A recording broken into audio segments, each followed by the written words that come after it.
Ignition sequence starts. 6, 5, 4, 3, 2, 1, 0. Liftoff. We have a liftoff.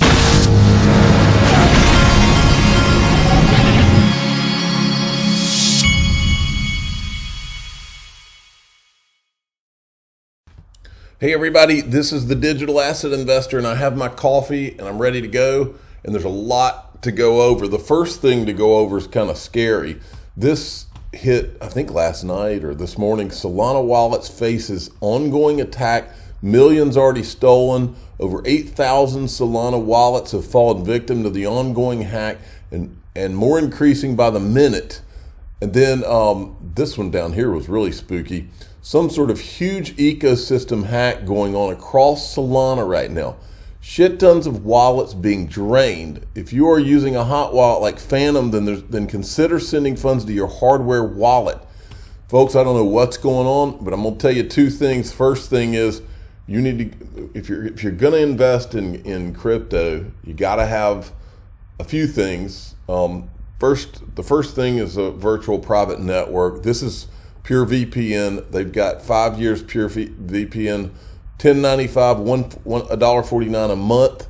They're running this right now. The link to this will be in the top of the description. And the other thing you got to do is get a Ledger Nano S, and the link to this will be in the top of the description. I use both things. I use VPN and Ledger. And this is just, there's certain things you just got to have. Okay. Top of the description, they'll be there. Now, let's look at Coin Paprika and see what the we've got green on the boards today, folks. Now, not crazy green, but the last 24 hours. Let's look at VeChain's done the best. IOTA, Ethereum. This is on my list. Ethereum, Saylor, Cardano. Those are the top performers on my list of the things I've been buying. All right. I love this tweet. Crypto Bull came out of nowhere with this one yesterday. I'll take it any day of the week. Either one of these numbers. XRP to $24 by December 2023 and to $213 by August 2024. Looking at the chart structure, XRP is doing exactly what it did previously while taking more time. Again, I'll give you my disclaimer. I am not in the charts. I don't do it. But when I see something like this, it's interesting to me. So I think it'll be interesting to you. Okay. This is Brad Combs had retweeted this. This guy says, why is Chris Larson resigned from being a director? This is in the Europe. Someone had gone into, let me see if I can follow this. Okay, James Rule had tweeted, I may swing by Ripple's London office, and he created a link. This is Ripple's London corporation documentation, and Brad Combs had floated this idea. It looks like Chris Larson has resigned from being a director at Ripple. Could this be part of a settlement requirements maybe? Chris, are we going to London? Who knows, man? We'll see. I thought this was interesting, so I wanted to show it. Just in, State Department issues worldwide caution travel advisory for U.S. citizens. Folks, I've said it 1,000 times on this channel. I think that we are watching all sorts of staged events, and I think that 99.9% of these staged events have everything to do with the fact that we are at that once every 100 or 200 year point where the world has to decide what the world reserve currency is going to be, or whether there's going to be several of them. And I think that everything we're watching are different measures to rein in this new system. Bretton Woods 2.0, 3.0, whatever you want to call it. I think it all has to do with this. I think there's chest pounding going on all over the world to see who's going to have what everybody's percentage of the pie is going to be for the next 100, 200 years. All right. Now, I wanted to bring this to everybody's attention because I brought it to Congress's attention again last night. I told them this video would get over 100,000 views of Jeremy Hogan.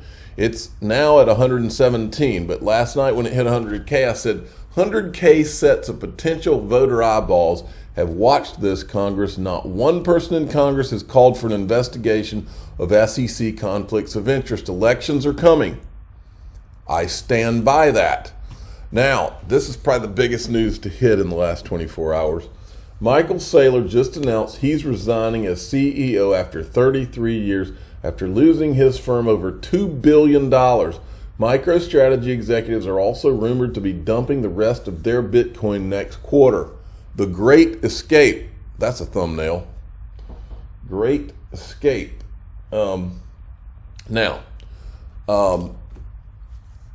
Here's my commentary on this. I got a lot of thoughts on this. First thing is, this was his tweet. Please join us in our management team to discuss our Q2 or whatever. Then my first thing was, this is how I picture the MicroStrategy board meeting. Because remember, this happened, this video of this Homeland Security agent who says she knows who the 4 Satoshis are, this surfaced about a month or two ago, okay? And we've been talking about it. And one of the points I've been making is, how does his board, this guy is buying all this Bitcoin, and now we know that somebody knows who Satoshi is, who these 4 Satoshis are. And if you're buying Bitcoin like that on behalf of your shareholders, you have certain fiduciary duties, a lot of them. And the idea that you could hear a video like this and then not look into who created this, because it could be something dangerous to your shareholders. It could be North Korea that created it. It could be a terrorist group in a cave in Afghanistan that created it. This is something that has never made sense to me about Bitcoin. And the reason, here's what does make sense. I think a lot of these people do know who Satoshi is, because I don't think these people, these Wall Street types and corporations would get anywhere near Bitcoin if they didn't know. But the problem is, that's a scandal in itself. Whether they did know or didn't know, it doesn't work, folks. This is a scandal either way, because it means they either lied about this being a fictitious character, or they're not doing their fiduciary duties to their shareholders. Either way, it's a loser, just like Bitcoin. So this is my, I just wrote this out, MicroStrategy board. Michael, a certain video has come to our attention where Homeland Security agent says they identified Satoshi as 4 people.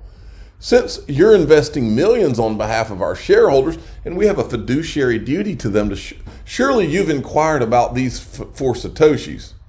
Michael Saylor, no, but you have to understand, Bitcoin is a swarm of cyber hornets serving the goddess of wisdom, feeding on the fire of truth. This is an actual quote from him, by the way. I'm not making this stuff up.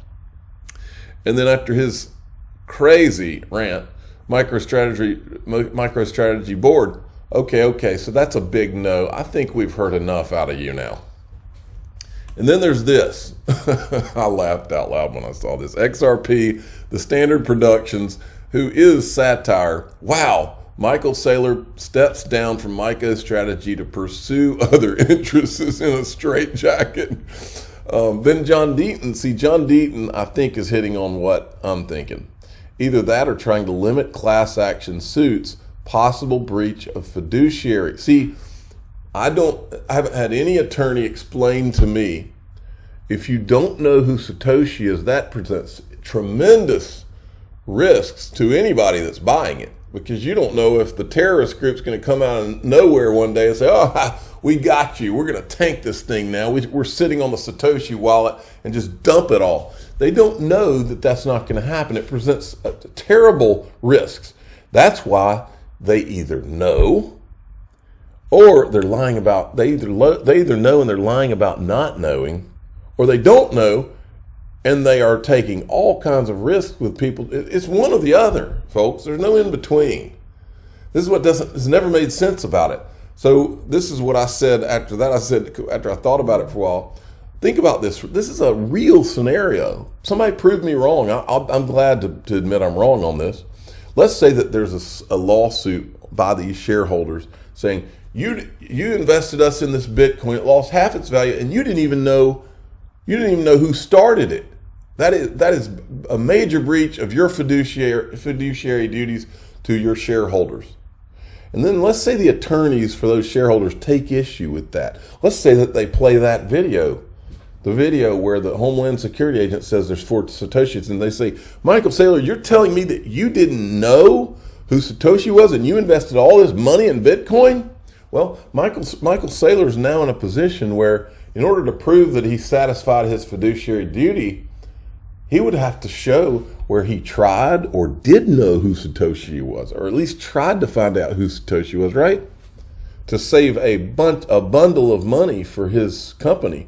Well, in that scenario, just hypothetically, purely, what if he says he did know?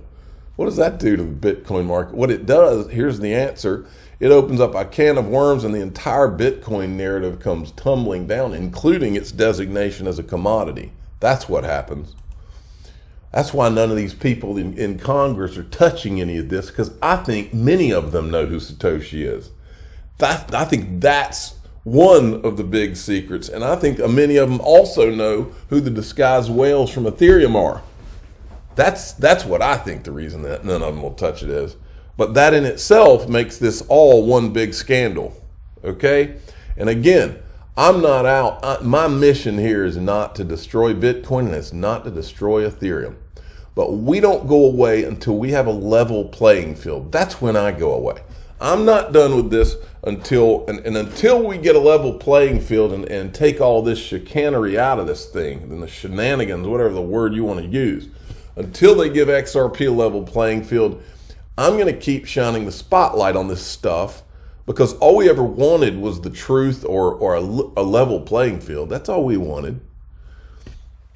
So it's easy to make all this go away. This spotlight of truth, easy. Ripple senior advisor, this guy and this guy spoke with this guy about the significance of bringing Colombia's National Land Registry on chain. Now that's interesting to me, because I think all land's going to be on chain before it's over. Then I thought this was an interesting tweet too from Ripple: streamlined digital asset management, optimized pricing, expanded access to capital, accelerated customer growth. That's the power of Ripple Liquidity Hub. And I followed their link here, and this is an interesting graphic right here. How Ripple Liquidity Hub works: market makers, exchanges, OTC desk, Ripple Liquidity Hub, and then you've got all the digital assets. So see, they're including Bitcoin and Ethereum. That is not my mission. My mission here is not to destroy Bitcoin or Ethereum or its investors. That's not what I'm here to do. I own some Ethereum. I will be buying some Bitcoin if it goes lower. But my mission, that is not my mission here. My mission is a level playing field, which XRP has never had, and it's because of tons of shenanigans. Speaking of shenanigans, look at this from Wheezy. Such a difference in stance from someone with a .eth Twitter handle, and who he's talking about is the chief legal officer of Coinbase. When the Ripple lawsuit dropped, this is what was tweeted out by Coinbase. Given the SEC's recent action against Ripple, all XRP books have been moved to limit only, and Coinbase plans to fully suspend trading in XRP on Tuesday, January 19, 2021. Afterwards, users will continue to retain access to their XRP funds. Well, when the insider trading lawsuit against Coinbase happens and they call several of the digital assets on their platform securities, this is what their chief legal officer says. I'm happy to say it again and again. We are confident that our rigorous diligence progress, a process the SEC has already reviewed, keeps securities off our platform, and we look forward to engaging with the SEC on the matter. So to this day, they have not halted the way that they did XRP for the same reason, folks. Where I come from, that's called lying. Now, and then there's this. Stefan Huber, 1 month after the Enterprise Ethereum Alliance, US and the SEC filed lawsuit against Ripple, Consensus Quorum announced collaboration with China's blockchain network, January 25th, 2021. This all has everything to do with China. Speaking of China, folks, you can't make this up. Not only does Squawk Box, CNBC, Andrew Ross Sorkin not going to ask Jay Clayton about Ethgate, which involves China directly, and hold him accountable for anything, they're going to have him on to do commentary on China as a contributor. We live in lying times, folks, and that's the fact, Jack. Speaking of lying, A new bill that would give CFTC oversight over Bitcoin and Ether has been unveiled. The bill would deem Bitcoin and Ether as commodities. And I said, you should call this the Bill Hinman bill. I'm the digital asset investor. I'm not an investment advisor. This is for entertainment purposes only. Please subscribe, hit the like button, and tell your friends and family that Congress is working on a Bill Hinman bill.